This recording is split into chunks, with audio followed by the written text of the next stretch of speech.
Supreme Court of Florida is now in session. Please be seated.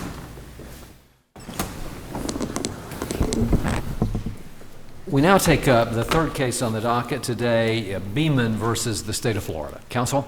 Thank you, Chief Justice Kennedy. May it please the court, Mose BRACEY on behalf of Mr. Beaman. I hope to focus on issue 4, which itself incorporates issues 2 and 3.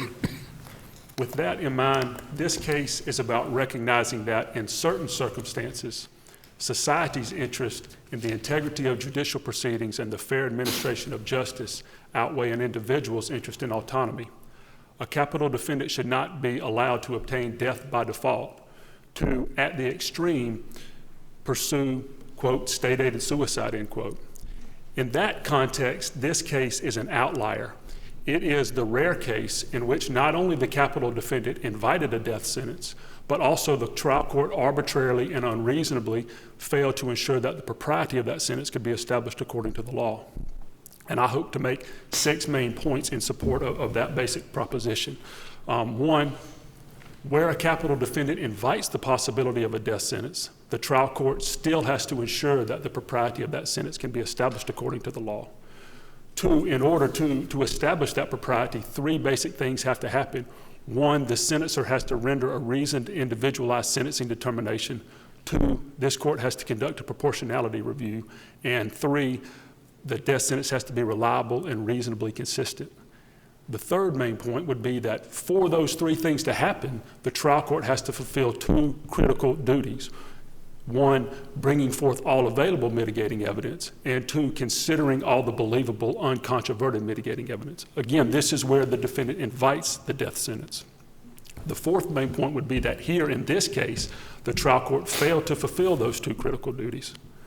And the fifth point would be that even if the trial court's omissions considered individually were not an abuse of discretion, were not arbitrary and unreasonable, considered collectively, those omissions would amount to an arbitrary and unreasonable failure to ensure that the propriety of Mr. Beaman's death sentence could be established according to the law. And the final point would be that the overarching error here is structural. And even if it's not harmless in the present case. So if I could return to the fourth point, which basically would be that here in this case, the trial court failed to fulfill the 2 critical duties. The first would be that the trial court arbitrarily and unreasonably failed to bring forth all available mitigating evidence. And I would argue that that happened due to 3 main omissions. 1, the trial court failed to secure a meaningful, comprehensive PSI. And more specifically, the trial court failed to take the necessary steps to ensure that not only in form, but in substance, the PSI placed before the trial court all available mitigating evidence regarding Mr. Beaman. And I would point out that it was only a 6-page PSI. It was based on limited sources of information. It appears that the probation officer who prepared the PSI reviewed some unidentified DOC records, spoke to Mr. Beaman, who again was inviting the death sentence, and then spoke with his mother, who apparently just verified the limited information that Mr. Beaman had given. So this PSI in this case is virtually indistinguishable from a PSI in any run-of-the-mill felony case. I would also point out that even where those limited sources of information were concerned, the PSI failed to include critical information related to Mr. Beaman's background and character that would have been readily available from those sources. And I would just point out this. In the sentencing order, 2 of the mitigating circumstances that were considered were Mr. Beaman's suffering from grand mal seizures, bipolar disorder, manic depression, and also his experience with childhood sexual abuse. But with respect to each of those circumstances, the trial court essentially discounted the weight given to those and basically reasoned, well, these were self-reported and not corroborated by the evidence. But I believe that if there would have been a meaningful PSI, even based on the limited sources, that critical information could have been corroborated. I agree with you that the PSI that I'm looking at here, it is basically the run-of-the-mill PSI that probation officers prepare in any other case. It could have been a grand theft case, it could have been a robbery case. So it isn't like there was a particularly special PSI because the death penalty is involved. But I don't believe that if you're looking at the sentencing order and the record, it seems like the judge did not rely on the PSI to examine the mitigating circumstances. I mean, he did consider mitigating circumstances, even though they were not included in the PSI.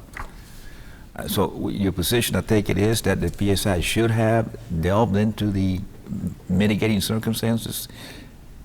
Yes, Justice LaBarga, I do believe that the trial court had the duty to secure a meaningful, comprehensive PSI. Now, I do acknowledge that some mitigating evidence was brought forth. I do think it was largely through this PSI. The only other source really would have been the recorded interviews that the detectives had with Mr. Beaman. But some mitigating evidence was brought forth, and some, not all, but some of that mitigating evidence that was brought forth was considered and weighed. Even so, my position would be that the trial court here abused its discretion, and here's why. If I could, I'd like to sort of make a general point about the standard of review and then try to focus a little bit more on the facts of the case. But in terms of the standard of review, I do believe it's abuse of discretion. But even where a trial court has some measure of discretion, I do believe that they are required to conscientiously and reasonably apply the particular rules to the relevant rules to the particular facts of the case. And so I do think it's possible that some steps could be taken towards satisfying a legal rule, and yet a discretion still be abused. And I think that's what happened here, because yes, the trial court, some mitigation was brought forth and some was considered, in particular, I think, from the PSI. Even so, there were very easy things that the trial court could have done that I believe any reasonable person would have adopted the view that the trial court needed to do something more. For instance, secure a psychological report. Perhaps ask the state, do you have any mitigating evidence in your possession? Secure some record related to Mr. Beaman's background and character, whether it's medical records, things of that nature. I am not suggesting that there is a particular checklist a trial court has to do in every one of these types of cases, and I'm not suggesting that this court should micromanage the trial court in this case. I would argue that this case is an outlier. It is one of the rare cases where the defendant invited the death penalty and the trial court didn't at least secure a psychological report or at least secure a meaningful, comprehensive PSI. And so, again, the two main points I would want to make is that the trial court failed to bring forth all available mitigating evidence, and then also that it failed to consider all the believable uncontroverted mitigating evidence.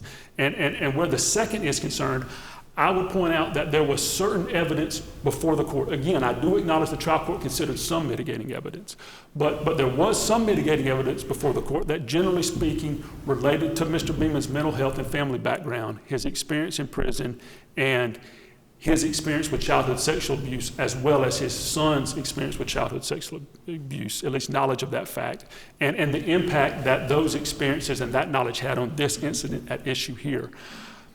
That evidence was believable and uncontroverted. It was also mitigating. It related to either a circumstance of an aspect of Mr. Beaman's character or background, or a circumstance of the offense that reasonably could have served as a basis for imposing a sentence less than death. And then finally, it was not considered by the court in its sentencing order. And so in that respect, this order would be similar to the order in Robinson, in this court's prior decision in Robinson, in that, like the record in Robinson, the record here indicated that there was some mitigating evidence that received little or no discussion in the sentencing order. And so, again, I want to emphasize that I'm not suggesting a trial court has to conduct a full-fledged mitigation investigation, but I am arguing that in these circumstances, the trial court had to do something more than what it did here.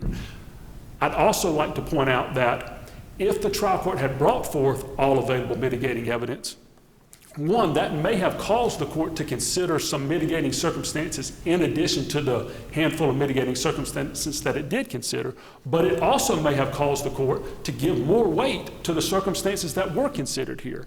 And again, I would circle back to the two circumstances related to Mr. Beaman's mental health and to his experience with childhood sexual abuse. Again, the trial court there essentially discounted the weight, as I read the sentencing order, based on the reasoning that Mr. Beaman had self-reported it and it wasn't corroborated by the record, but the trial court here had the authority to bring forth all available mitigating evidence. And so, if I could contrast this case with one of the cases that was discussed at length in the answer and reply brief, which was Gill versus State. And in Gill, I do acknowledge Mr. Gill did not bring the same argument that I'm bringing on behalf of Mr. Beaman here. But in Mr. Gill's case, Mr. Gill definitely invited the possibility of the death sentence. And in that case, the trial court imposed it, and this court on appeal said it was proportionate. But there's some crucial differences between Gill and this state. In Gill, much more mitigating evidence was brought forth. In that case, there were multiple psychological evaluations. There were actually multiple hearings related to Mr. Gill's physical or mental health, and the trial court had access to prior records as well as medical records and things of that nature in Mr. Gill's case. So I believe that that's in marked contrast to this case. Again, my basic point is that Mr. Beaman's case would be an outlier where this issue is concerned, that any decision here could be limited to the facts of this case, but that this is one of the rare cases where it's not possible to say with certainty that the sentencing decision was reasoned and individualized. It's not possible for this court to conduct a proportionality review. Even if this court was to be able to conclude, well, this case is among the most aggravated, I don't believe it could conclude that it's among the most least mitigated, again, because all the available mitigating evidence was not brought forth. And then finally, I don't believe we can say with certainty that the death penalty here was reliable and reasonably consistent, because again, we need, where the defendant invites the death sentence, which is relatively rare, in that circumstance, we need the trial court to bring forth all available mitigating evidence.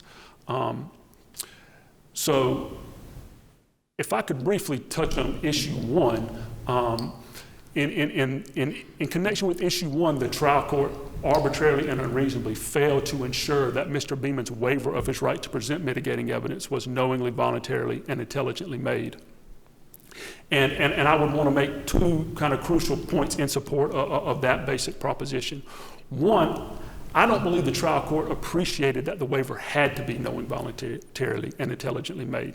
First of all, the trial court did not articulate that appreciation. Second of all, in contrast to the trial court's actions in connection with Mr. Beaman's waiver of things such as his right to a lawyer, to a second phase jury, to various first phase rights that he would have had if he had not pled guilty to first degree murder. In connection with those waivers, there was an extended colloquy, and at the end of the colloquy, the trial court explicitly found that the respective waiver was knowing, voluntarily, and intelligently made.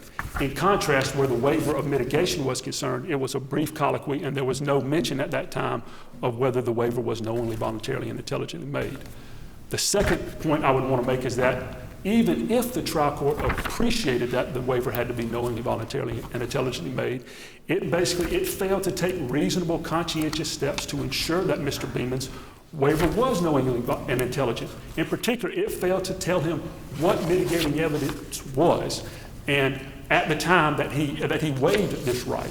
And so, without understanding what mitigating evidence was, what he was giving up, I would argue that he was unable to understand sufficiently the value of the right to present mitigation and the significance of waiving it.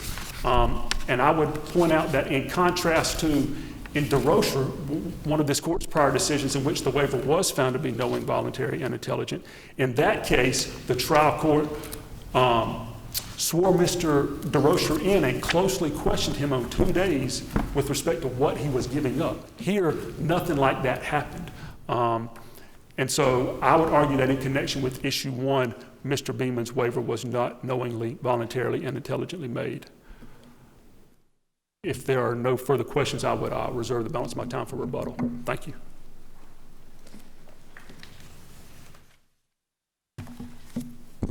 May it please the court, Janine Robinson on behalf of the state of Florida. I'd like to begin where appellant's counsel left off, that the waiver was not knowing, intelligent, or voluntary. The record completely refutes that. Going back to Mr. Beaman's 2005 conviction for murder, for which he was sentenced to life plus 15 years, the sentencing document, which is in the record, specifically states that Mr. Beaman in 2005 was given the opportunity to present mitigating evidence against the possible sentence. So his knowledge of what mitigation was goes back to 2005. Let's move up to the current case that we're in today. beginning in May of 2018, Mr. Beaman was before the court multiple times, and most importantly, his defense counsel, who he released, was the public defender of the circuit at the time, and he said to the court on 2 different occasions, both in August and in November, prior to the trial, the penalty phase trial, that counsel exhaustively and extensively explained mitigation to Mr. Beaman, along with the aggravators, explained the whole process, explained the rights he was giving up, explained the Spencer hearing. So the record is replete, and I believe we block quoted it in my answer brief, to explain that defense counsel educated their client before he released them as defense counsel. The court also specifically and deliberately and in detail talked to Mr. Beaman about his rights going back again to May of 2018 through his plea waiver, and there is nothing to indicate that Mr. Beaman did not understand what he was waiving or what mitigation was. As a matter of fact, moving forward to, I believe it was the January 2019 sentencing hearing, he went through the mitigating factors that the court was acknowledging and giving weight to. That abuse, everybody suffers abuse at some time in their life. He rationalized each and every one, and so he understood the purpose of mitigation as it affected his potential death sentence. Now going back to and what Justice LABARGA, what you commented on, that the PSI was sort of run-of-the-mill. The record in this case is extremely short, and the records for Mr. Beaman, they are what they are.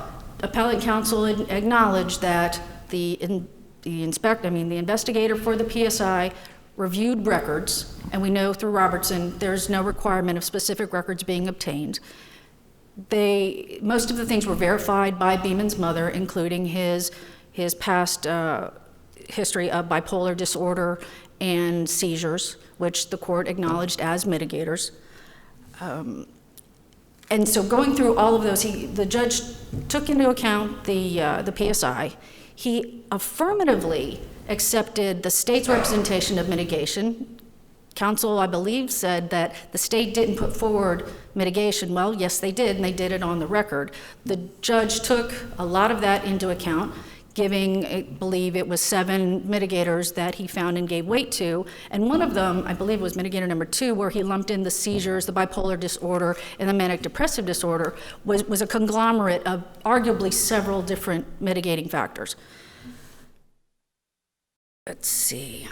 And as far as distinguishing Gill, the issue in Gill was there were genuine psychological problems and issues with Gill. There is no evidence in this record that Mr. Beaman had any inkling of psychological problems. There was no question of his competency.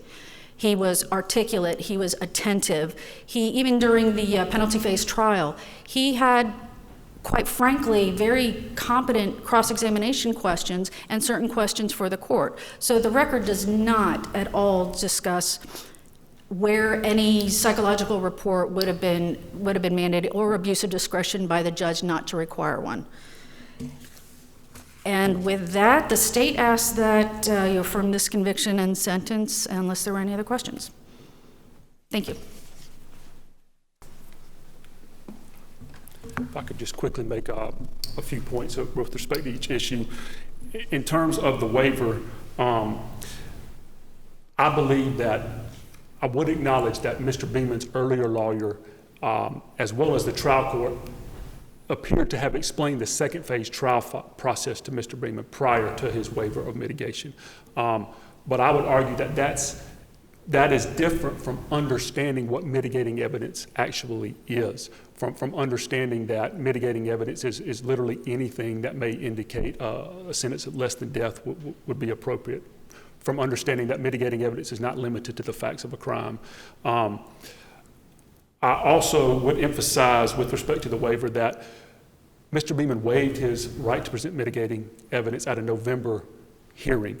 The trial and the Spencer hearing and so forth were not until December, January. I think it's that critical point in time that we need to focus on and question whether Mr. Beaman understood what mitigating evidence was at that time.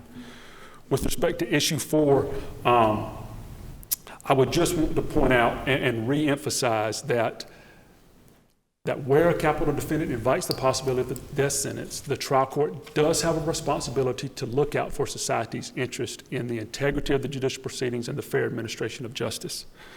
I would also note that, yes, at the closing arguments during the second phase, the state did recommend that the trial court consider a handful of mitigating circumstances, but I think that is different from the trial court requiring the state to place in the record all evidence of a mitigating nature that's in the state's possession. Here, I think that any reasonable person would have at least asked the state if they had any such evidence in their possession.